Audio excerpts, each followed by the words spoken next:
All right, so I'll provide a little bit of an introduction and context to this session today, and then we'll call up to the stage for lovely young people who are working in the dairy industry on farm to share their thoughts and opinions around attracting and retaining a capable workforce with you. Now, hopefully there's a presentation. There we go. Thank you.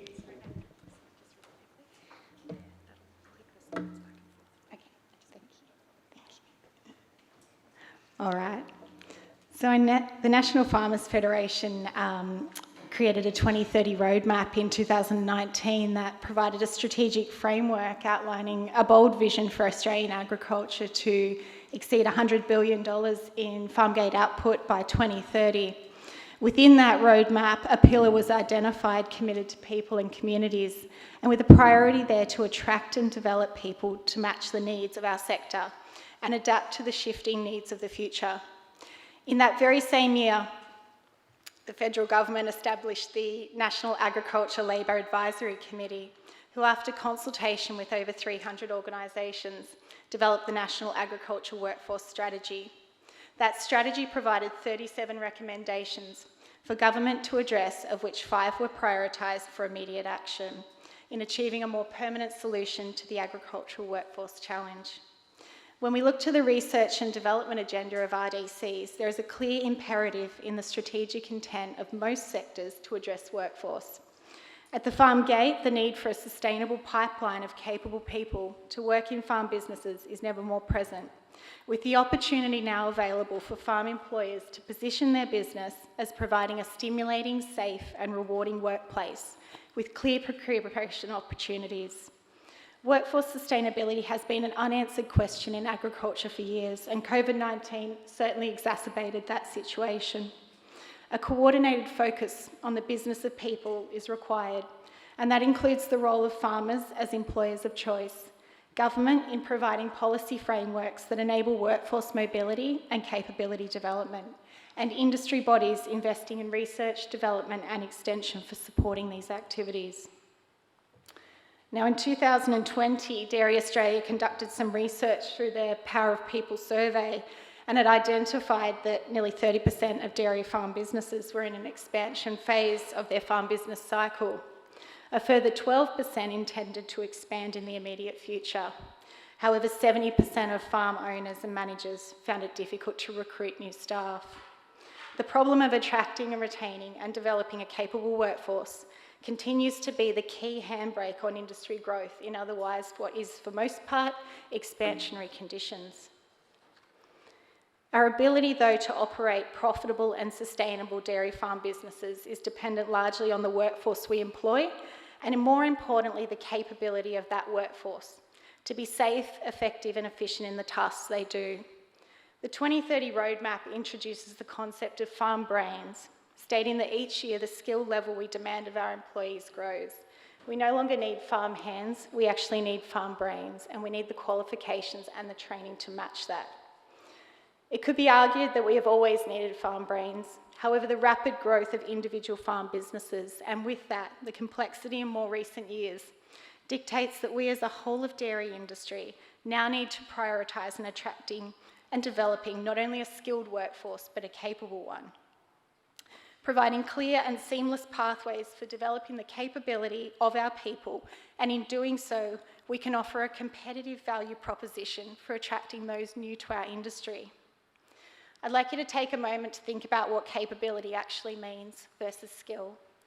A capable milker not only has the skills to put cups on a cow, they also have the knowledge of best milking practice, observation skills for determining ill health, critical thinking to take action on the management of animal welfare issues to ensure a safe and ethical milk harvesting process. A capable milker holds the professional attitudes and behaviours to conduct themselves in a safe and moral way so that we ensure the well-being of people and cows. They are motivated and professionally committed to their role and the farm business. This is the capable workforce we need to strive for. However, navigating a pathway for capability development of our workforce is possibly one of the most significant barriers to engagement with learning and development. As an industry, historically work and life experience have been favoured for developing the skills and knowledge of our workforce. Formal education and learning and development activities have not been as readily completed. The sharing of generational expertise for on-farm practice, complemented by opportunities for engagement with informal learning, such as field days and extension, has driven business growth and development in the past.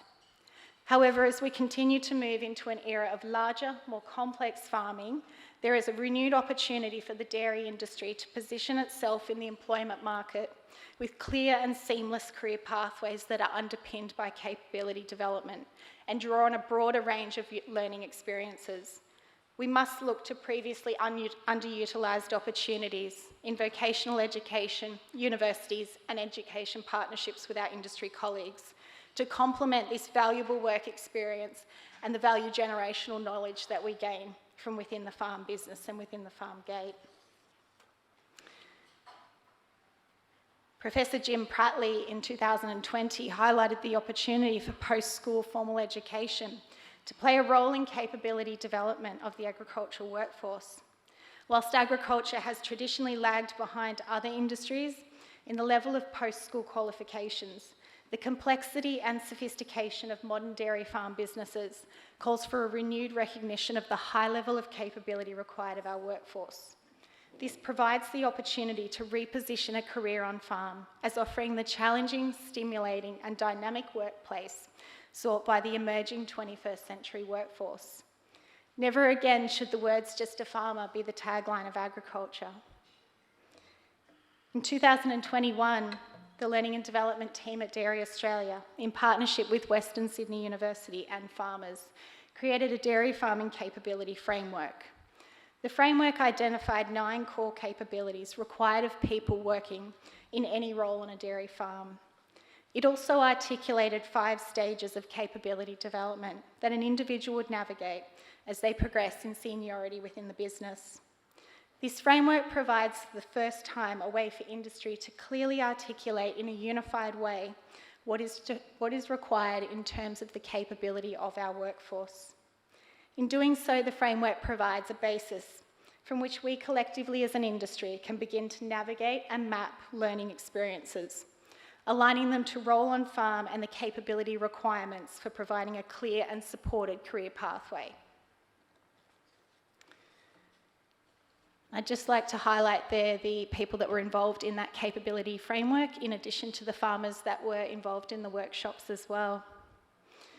For us as an industry, though, there is presently a mutually beneficial opportunity for dairy farm businesses to benefit from a coordinated approach to learning and development in driving efficient and effective on-farm practice, whilst also providing a workplace that is aligned with the motivators for attracting and retaining the next generation of employees. The data on the screen here from the Deloitte Global 2022 Gen Z and Millennial Survey involved the engagement of 14,808 Gen Zs and 8,412 Millennials across 46 countries. Purpose was to gauge their views about work and the world around them. Learning and development opportunities ranked second, only to work-life balance in the top reasons influencing why someone chooses a job. If we want to attract and retain the next generation in dairy, we need to meet their needs and begin putting greater emphasis on learning and development. I'd like to take the opportunity now, with that context in mind, to welcome to the stage 4 fantastic young people who are all working on dairy farms in our industry. They come from interstate, they work on family farms, corporate farms, ranging from 300 to 8,000 cows. So it is my absolute pleasure to welcome Maddie Pearce here today, Andy Gray, Georgia Sherborne, and Lacie Davis.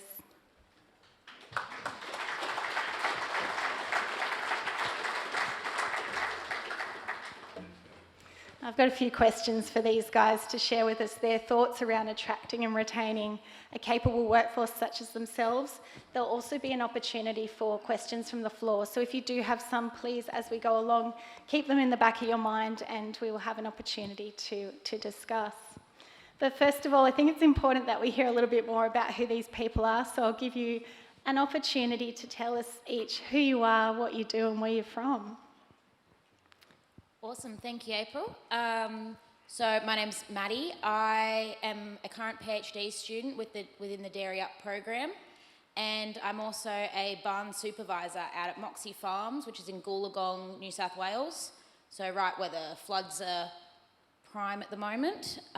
We've got 8,000 milking cows, and I manage a team of about 20 guys in the shed team. So the maintenance and accommodation crew, and working on a PhD, which is looking at a lot of data for early intervention in that transition period for cows to optimise individual animal health.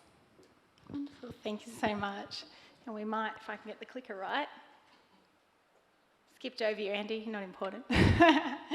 Over to you, Andy. Yeah, so my name's Andy from the Adelaide Hills. I've owned and operated an air shoe stud for the last 10 years.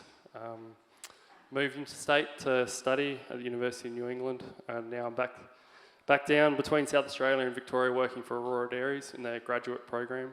Aurora is a large corporate dairy business. I've got dairy farms in South Australia and Victoria, and operate numerous dairy farms. Thanks, Andy. And Lacie. My name's Lacie Davis, and I'm from southwest Victoria on a family operated farm where we milk between 800 to 900 cows. I just recently finished a degree at Marcus Oldham College at the end of last year, and I've come home on the family farm. And lucky last, Georgia. My name's Georgia Sherborne. I'm of a family dairy farm in Burrowing, which is about 100 k's south of Sydney. I'm currently studying at the University of Tasmania. I'm studying an agribusiness degree. Thank you. All right, we might launch into a bit of discussion now, and I'll start with you, Maddie, and acknowledge thank you for your time coming to the symposium, granted that you told me that your friend's house has just been flooded, so I appreciate you, and we all appreciate you being here today. For you, you didn't grow up on a farm, you're a city slicker like myself, and have moved into dairy in a regional area. What influenced you to pursue a career in dairy, and possibly more importantly, what is your employer doing to create a workplace that you want to stay in? Yeah, brilliant. So I grew up in a military family. We moved around a lot, and then I went through university, did animal veterinary bioscience, and had a few incredible lecturers there, and started focusing me towards the dairy industry and the, development opportunities and the scope that dairy industry has for growth. Following graduation, I went and worked overseas for a little bit, got stuck there with COVID, worked on a dairy farm and came back and was attracted to work out at Moxie's, and started out there thinking, give it a go, find my feet a little bit. And the thing that kept me there was I love the cows, and there's a lot of them, so that helps. But also the business has been really supportive in my progression. They've supported me to not only be promoted into a manager role, but also pursue my PhD. So enabling me to further my career and give back both to their farm and the wider dairy industry. Wonderful. And can you tell us a little bit about how particularly that PhD study is integrated into your role? What does your day-to-day look like? How do they fit it in? Because we're all busy on farm. Yes. So, fortunately, I have a bit of a broken wing, which restricts me to do admin duties, which means I can do my research. It's a small silver lining, but generally on a day-to-day, I drive around, look at the barns, work with my staff, say hi to my cows, and then we'll get back into the office and I start looking at data. So each of our cows have what are like cow Fitbits, cow manager ear tags. And I look at the data surrounding the cow's transition period, and starting to piece together ways we can look at early disease detection and intervention. And that all ties back in, and by the end of the day, I've usually solved a few problems for tractors breaking down here or there. A few cows escaped every now and then, as we always have on dairy farms. And it's just a beautiful integration. I'm working with the data from my farm, and yeah, it's going to eventually give back to the farm as well as into the research. It's a really important point, and I think Moxie's, from what I've heard and know about them, have done a really good job in finding where they can leverage the strengths of their staff, and in Maddie's case, her strength and interest around research, and actually look at need within the business and how to leverage that. And that's something, you know, as farmers, we don't have a lot of extra time, but we certainly have our weaknesses, and looking for opportunities to complement that weakness by drawing on the staff that we have, whilst also providing career progression, I think is a really untapped opportunity for our industry. Excuse me. Andy, moving on to you, you also didn't come off a farm. You did have a strong background in dairy through your showing and that sort of thing, but certainly didn't have a family farm to go back to by any means. You have gone through into Aurora through their graduate program. Can you tell us a little bit about how important that was in giving you a foot in the door and a clear and supported pathway into the industry?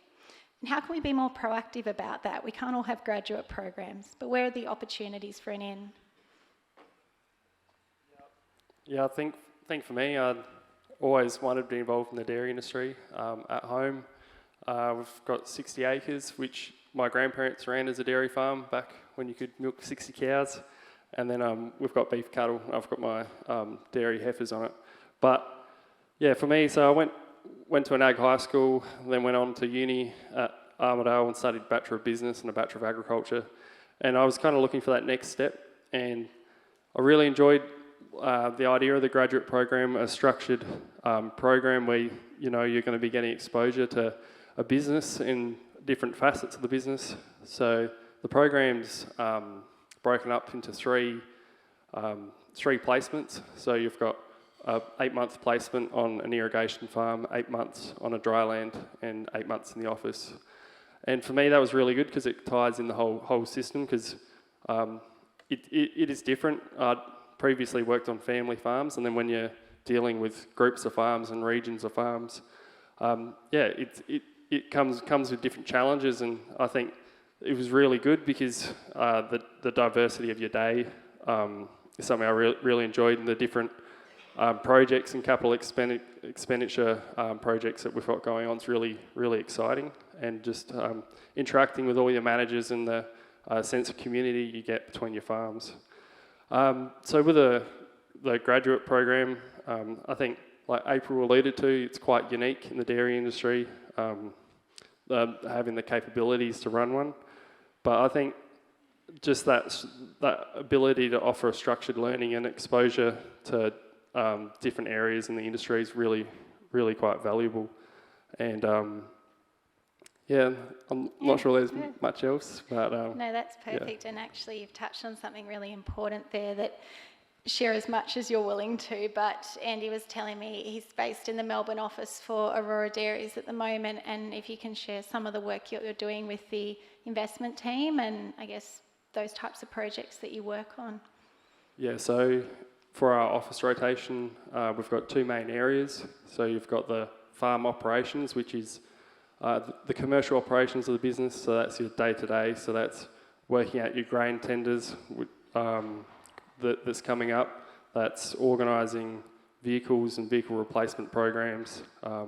It's organising a lot of different things for the managers and capital expenditure projects. So whether that's putting in a new feed pad, upgrading a dairy, or just general R&M.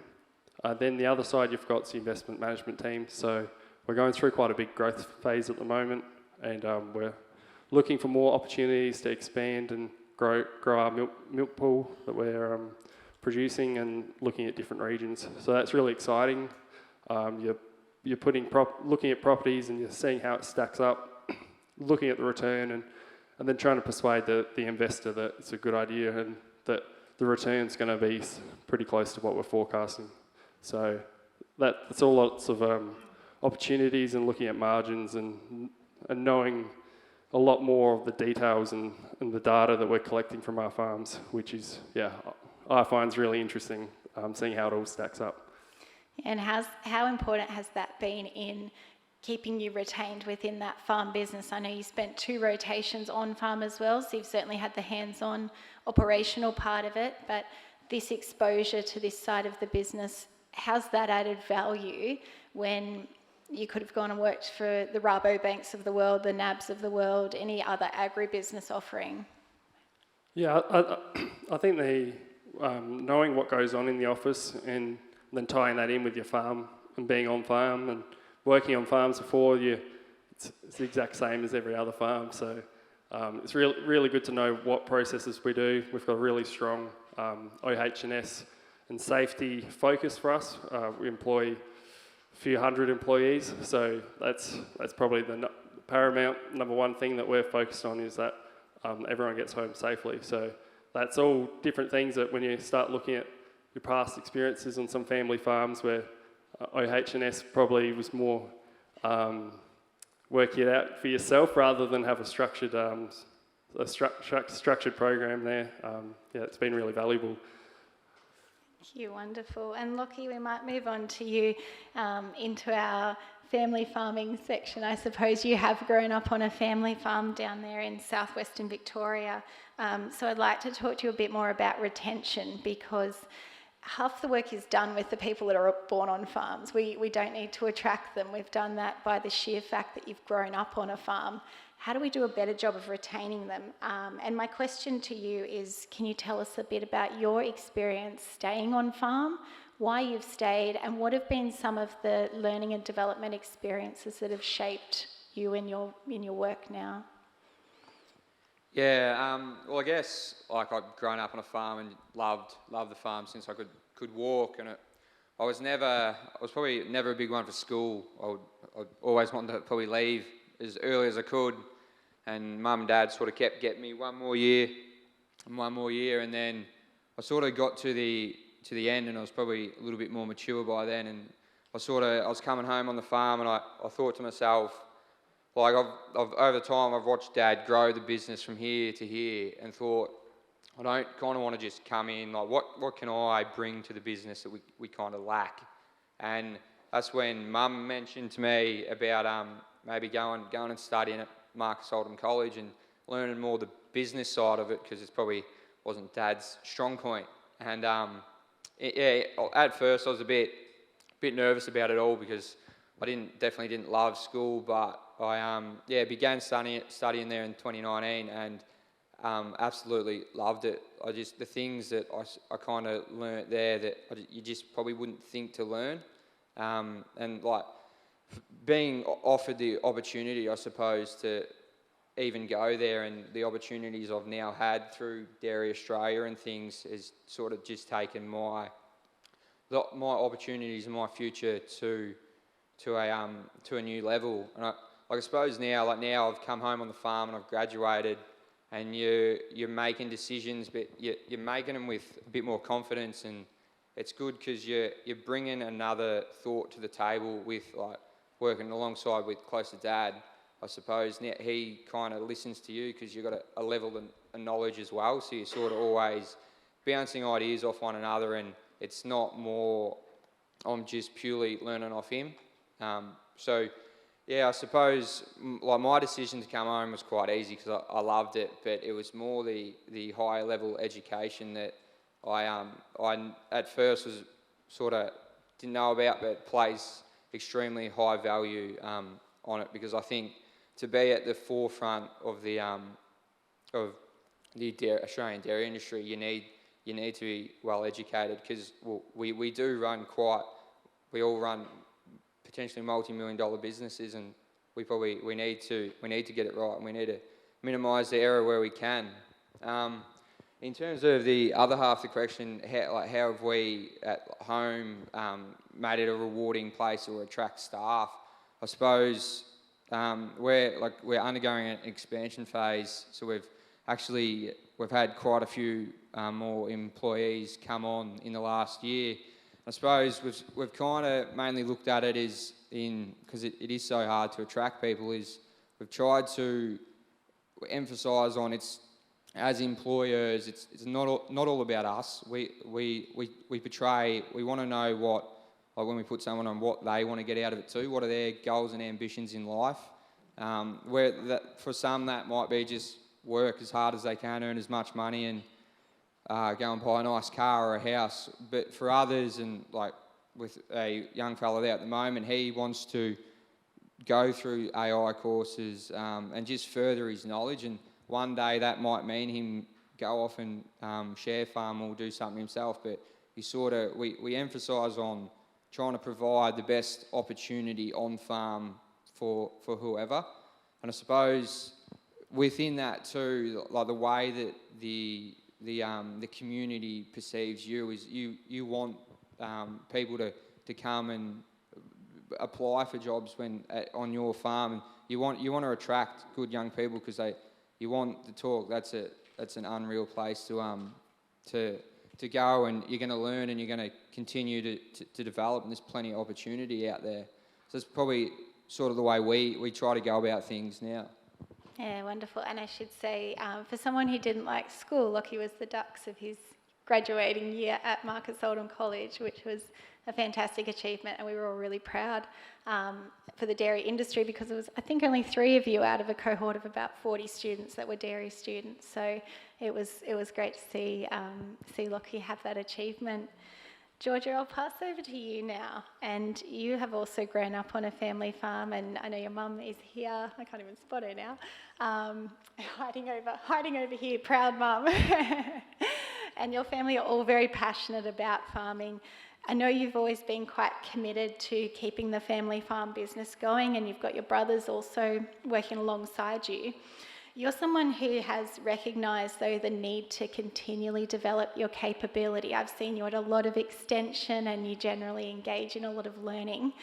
At the moment, you're studying a graduate diploma of agribusiness in dairy management with UTAS. How's education and learning played a role in helping you be able to step up and be ready to step up in your family business? Yeah, so I decided to go and further study because I just felt that I needed a little bit more skills to take over the farm. Obviously, I also have my brothers as well, but I just felt like the farm is such a complex business. Like, you actually need more skills. You can't just jump into it thinking you're going to be right. And then when I saw the UTAS degree, it had a HR unit, so human resources. And for me, that is something that's really important for our farm moving forward. Obviously, you know, like we need more people and stuff like that. So that was one of the big key factors on there. Also, they had like regional workshops and stuff like that. And like going around networking with a lot of different people as well from all over the country. It was really good. But yeah, just the course just really complements like all the operational stuff that I do on farm anyway. And it just pushes you to think a little bit more and know where to find that sort of information and make decisions yourself.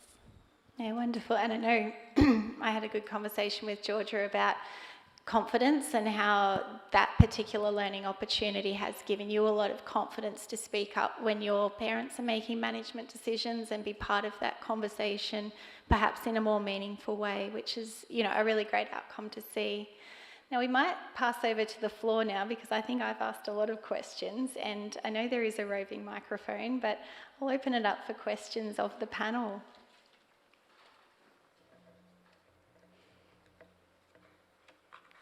Cameron, I think.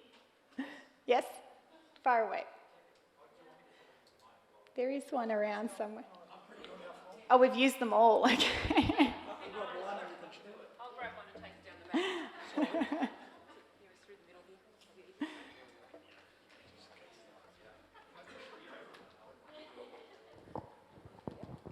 Oh, thank you so much to everyone up there. I think just from me, super inspirational what you guys are doing at a young age, let's say. So yeah, first of all, thank you.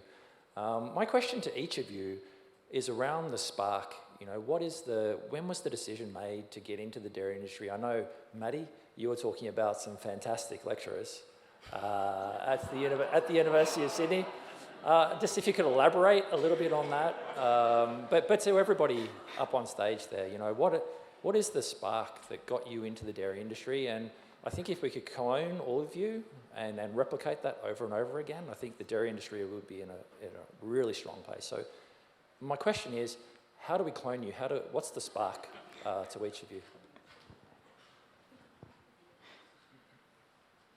I don't know, I was probably a bit different. I wanted to be in the dairy industry when I was like kindy, so Dad got us all Holstein calves when we were little, and loved it.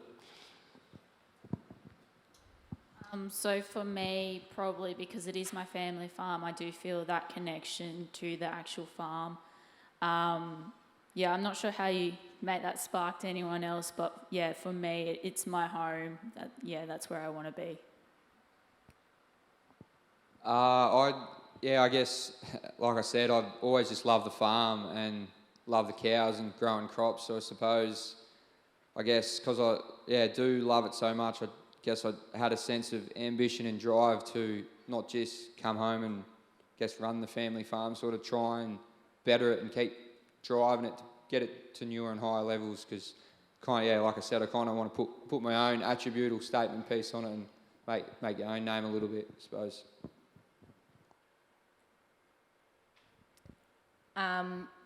Cameron sort of alluded to it. I had a couple of great lecturers. Thank you, Cameron and Yanni. But no, I guess my spark really came, I wanted to make a difference, and not to put him in the spotlight, but it was actually Cameron in my third year of uni, I think. We were on a prac, and he was so excited about one of his projects, and he said, in this research and in this industry, you can impact not just farmers' lives, but so many cows' lives. And for someone who loves cows, that sounds all right.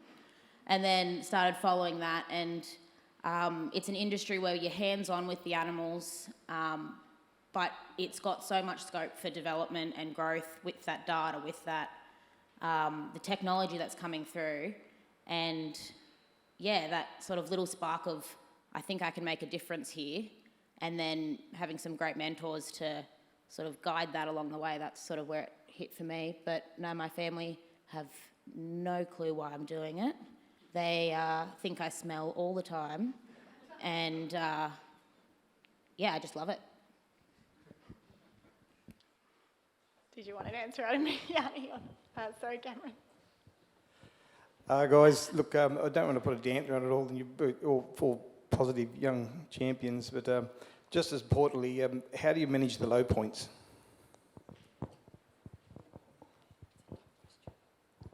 I'm happy to start with that one. It is a tricky industry. It has its really tough realities, both in the physical, environmental nature of the job. Working with other people is, it's a skill that you've got to learn really fast in the industry. I think my big one is having that support system around, both on farm and through the studies, to be able to turn to your neighbour, turn to your mate and ask for advice, get support, and that's how I've gotten through some of those tough times. And also cuddling a couple of cows never did me harm. Lacie, do you want to share your thoughts? I suppose step number one is trying to probably mitigate those low points and risks as best as possible, and to be probably as educated and switched on as you can to help minimise them. And then I suppose there's low points in every industry, and I guess can't pack your bat and ball up, and I suppose you just keep trying to drive on and think of alternatives and work around those low points, because there's plenty of high points in dairying too. So I suppose you focus on the highs, and when a low happens, you sort of you're batting down the hatch and keep going, I suppose. Andy, do you want to share? Yeah, pretty well, echo that pretty well. I think like when it does get tough, you've just got to stick through it, and I think all of us are pretty fortunate with our support networks that we do have. People within the industry, I know within like our region, the dairy industry is really tight, and you've got a lot of people that you can talk to. Especially with social media, we're more connected than ever. And yeah, it's just keep thinking of the highs, because yeah, it is good, and I guess someone like me, that's why I do it, because I love it, and you know it's going to get better, and you're going to want to experience it when it does.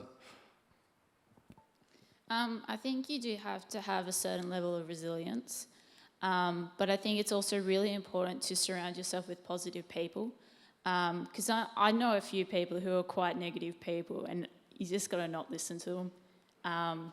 Just keep pushing on, and I think you've also got to have the mindset of when something goes wrong, instead of just dwelling on that, just go, well, how can I make it better? How can I get around that? You know, what can I do different? Yeah, absolutely. All good answers, all very inspiring. And I always say, I think all kinds of farming, the highs are really high. You couldn't think of a better place to work when it is good. The lows are pretty low, but you've always got to keep in mind those highs because they are so good. So keeping that front of mind. And we've had a tough time in New South Wales the past few years, but you know, there are a few good years in between all of the tricky ones that remind you why you do it, and that drive and ambition to be better prepared and learn from that for the hard years, I think is part of the excitement and the challenge. Was there any more? Jane? Congratulations, you guys. You're awesome. I know the family dynamic can be difficult at times, because I know one of your mothers. Have you got any advice for us oldies on how we keep encouraging you guys to work with us? Who goes first? Well, I suppose I'd better. Mum's got to drive me home, so... Thanks, Lacie. Yeah, I think maybe just like keeping an open mind to it, but also, you know, probably don't let like very abstract ideas run away. So I don't really know how to answer this because it might be a very long drive home for me.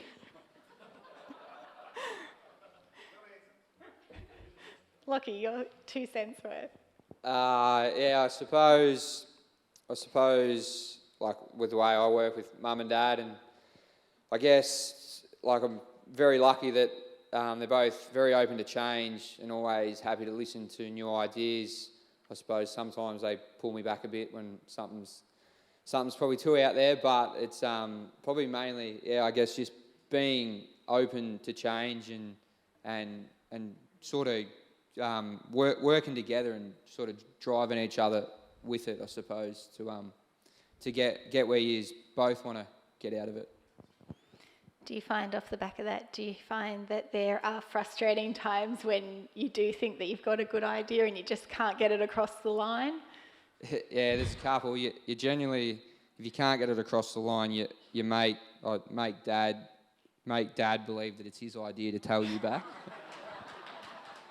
Generally works. Words of wisdom. Up the back.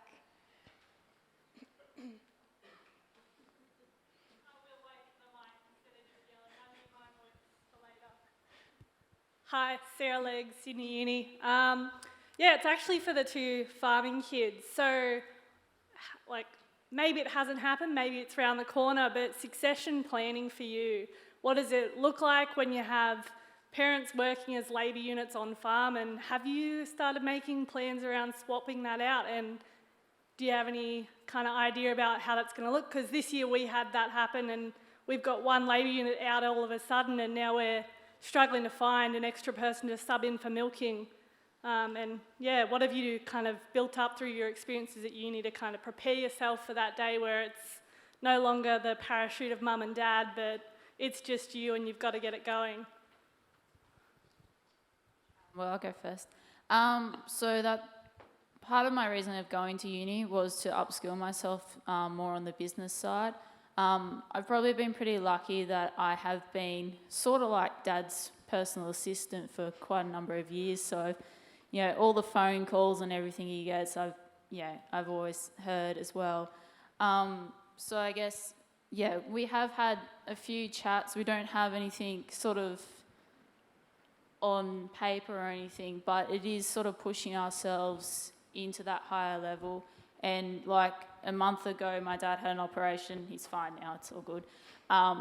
But like I had to step up, and I was it. Like people would be calling me when deliveries were coming in, everything like that. So I had to step up, and at the moment I'm already running like all the employees and stuff, and like rostering and everything like that. So I think maybe it's like a really good way to allow people to step up, but also sort of be there just in case something goes wrong. They can ask you a question or something like that before it is the time that they really do have to step up.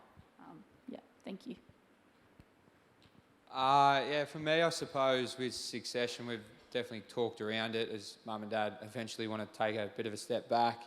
But for now, it's probably for me to try and learn as much as I can under dad and sort of learn every inch of the business. So if he wants to go away for 6 weeks, he can. But I suppose at the moment, it is hard because I guess like I've just sort of come home, only been home about a year. And it's been good though, because I guess with the younger generation, dad's got a bit of a kick, and I suppose past he's just gone 80 and he probably works harder than me sometimes. So it is quite, we're very family orientated.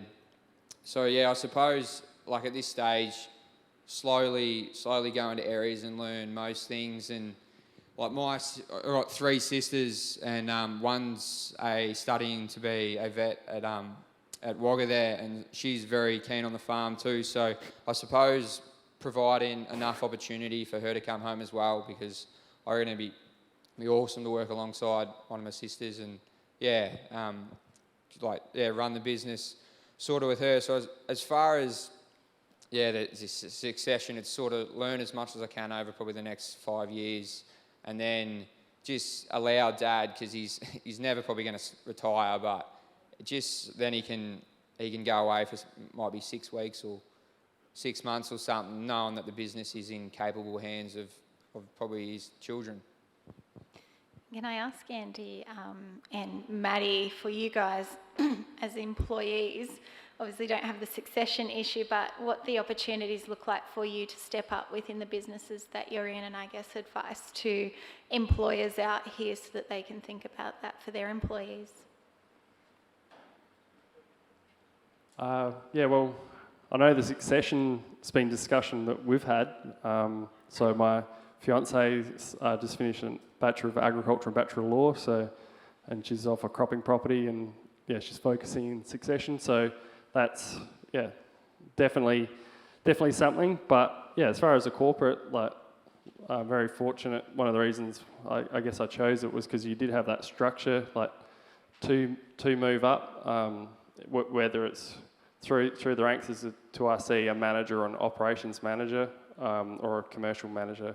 So I think that's where, for me, I really was attracted to the scope that there was that way to build.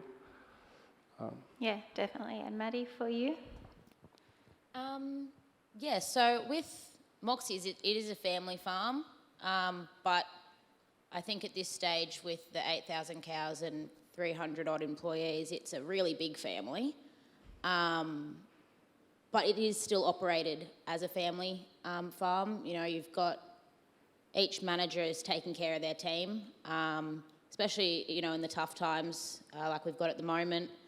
And I think in terms of succession, it's providing the opportunities to succeed, but also providing the opportunities to safely fail.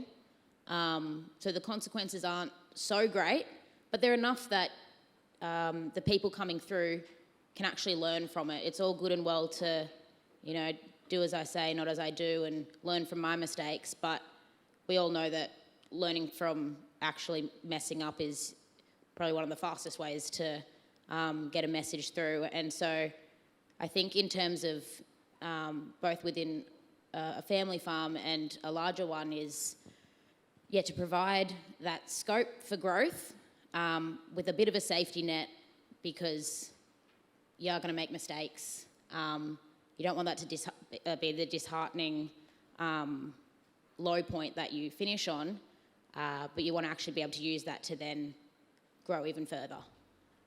Excellent answer. Wonderful. I think, and we've probably got one more. Do we have time, Nico, for one more or two more? You have to fight it out. Oh, apparently I've got the microphone. Just a question for each of you. We'll put you in a scenario of owning the farm, and chasing up staff's obviously a huge issue, and you need someone, you're looking for a milker who needs to come in at 2 o'clock of the morning and do the milking. How would you sell that job to convince people that that's a great lifestyle, that that's the future? They don't have the potential to go on to farm ownership through the family farm. How do we attract people to those sort of jobs which are integral to our success? I'm happy to start with that one. At Moxie's, we obviously need quite a few milkers. In terms of attracting them, I think a big selling point, like April touched on in the slides, is the lifestyle. Advertising that you're going to be in a hands-on environment, advertising that you're going to be working within a bigger business, and yeah, I guess selling that opportunity for the community, for the dairy family as a whole, because that in itself is something that I think is a real big selling point. Isn't just the job, but it's the, I guess, the family that comes around it as well. That's probably how I'd be selling a 2 a.m. milker. Can I ask a quick question off the bat? Because Moxie's doing an incredibly good job of attracting and retaining a workforce in the middle of nowhere, on a giant farm, on big shifts. Can you give 2 tangible things that you do in a day that you feel really foster that sort of camaraderie and family that you talk about? Yeah, a big one is accommodation. Moxie's has a lot of share housing accommodation, so you're living with your workmates, and whilst that can be frustrating, it's also a really good way of building camaraderie and building that network. And we also have the local pub. That's also a good watering hole for making friends. Thank you. I think as far as attraction, probably if you stand back and look at it, I think the biggest thing the dairy industry has is the cattle. Like most people I work with, they're not working to work with me, they're working alongside me to be with the cows that I happen to be working with too. So I think that's a big draw. And when you say about 2 a.m. mornings, some people I know love it because they get to go home at 12 o'clock and they've just done more hours than most people, get paid more money per hour than other people for that amount of hours they've just done, and they've got the whole afternoon off to go have a nap or do whatever they want to do. So, and for some people, morning milkings could be good if they've got finished milking before they drop the kids off at school, and it's just for that extra bit of money. So there's lots of different ways that different people can fit in with our industry. There's a real message around flexibility. I think that we should capitalise on more as dairy farmers. We run our own businesses, have the opportunity to kind of shape the work day however we like it. And if it is the, mum that wants to do a couple of hours before she drops the kids off at school, make that work. Or if it is the person that wants to get up early and finish early, how do we make that work? We do have that opportunity. Lacie, did you want to say something quickly? Yeah, a bit like Andy, we employ quite a few relief milkers, and they could be mums that come in and milk and then go home and drop the kids off to school and things like that. I guess we emphasise on people's perception of the dairy industry not to just milk cows in early morning starts. We kind of emphasise on there's so much more opportunity behind that. Yes, we all get in the shed and we milk the cows and we put them through, but we try to emphasise on that we would never put someone to milk milk 14 milkings a week or even 10 milkings a week. We try and share it around, and we would never make probably a staff member do 3 or 4 mornings in a row, because we like to share it around, unless of course someone really loves that side of it. Absolutely go for it. We're happy to put them in there, and we try and then emphasise on it's not just milk, and you're analysing, you're making a heap of decisions while you milk on each and every cow, I suppose. Final word from you, Georgia, before we wrap up. Yeah, so I don't have the answer for you because I'm trying to do the same thing at the moment. But I think really focusing on the positives and the benefits of the job and what sort of, ticks the boxes of that person. So I've put out an ad and say you can go out and have brunch with your mates, after you've finished work, you're done for the day, that sort of thing. So really focusing on the positives. And I think also, some people do just want to come in, do the job and go home and forget about it. They don't actually want to, go be a manager or anything. There are those people who just want to get it done and go home. So, really focus on the positives of the job. And I've been given permission for one more question, I think, from Emily. Sorry, I'll make it quick.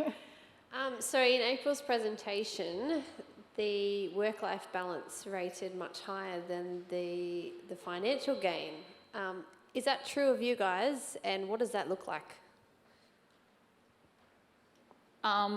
Well, currently I don't have either. So,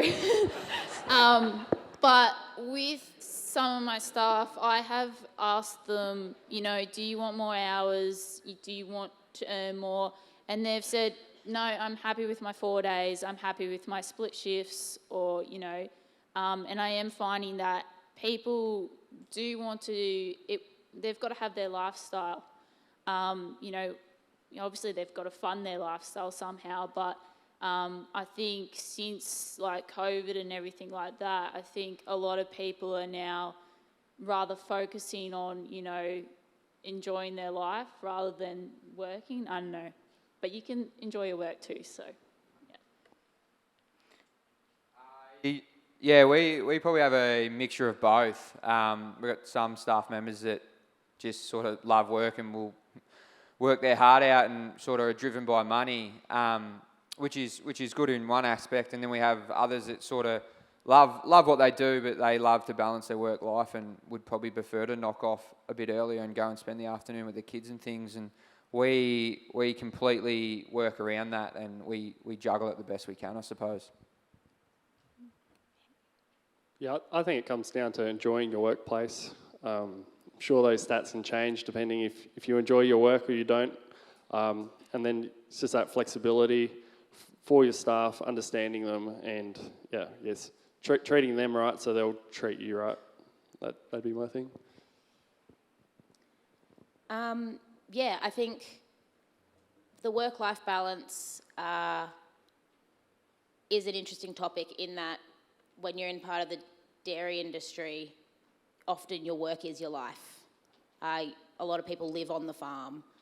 So it's almost, the work-life balance is all in one. So I think drawing those boundaries is important, but if that's the sort of lifestyle that you're keen to have, then the dairy industry is a great one to go for. But I also know, for example, I have on my team, half my team are under 30 years old and the other half of the team are over 60. So I have to tailor the jobs differently so that each job can actually suit that person. So similar to what these guys were saying, if it's a mum who needs to go drop the kids off, I have a lot of my older staff, they want their routine, they want it nice and simple, and they want it regular. And then I've got the younger guys who do want that more variety. They want to drive the bigger tractors. They want to have a bit more change and variety during their week. So tailoring it to them as well. But it, then back to what Andy said, it's talking with your employees and about what do they want out of work and how that can best work for them. And if you can get that good relationship, I think it's a win all-round situation. Wonderful note to end on. Thank you so much for listening to our session, and please give these guys a round of applause.